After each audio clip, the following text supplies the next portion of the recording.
Finally ১ বছর পরে আমার ভাইদের সাথে দেখা হচ্ছে। সেই জন্যে দেখো সকাল সকাল ঘুম থেকে উঠে পড়েছি, আর ঘুম থেকে উঠে আশিবাসি কাজগুলো আমাকে আগেই করে নিতে হচ্ছে, কারণ আমাকে খুব তাড়াতাড়ি করে বেরোতে হবে।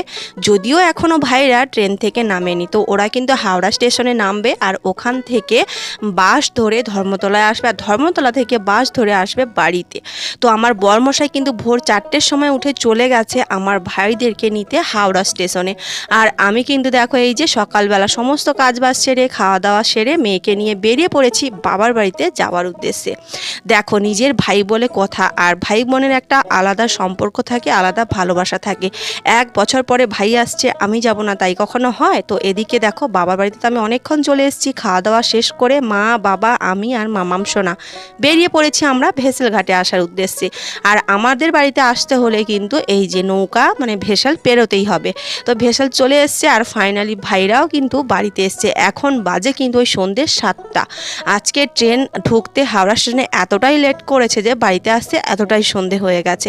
তো এখন দুই ভাই মিলে তৃপ্তি করে মাছ ভাত খাচ্ছে, সাথে আমার বরমশাইও খাচ্ছে, আর মা ওদেরকে পরিবেশন করছে, সাথে মামাম সোনা তো খেয়েই যাচ্ছে। ব্লগটা ভালো লাগলে লাইক কমেন্ট শেয়ার করে পাশে থেকো।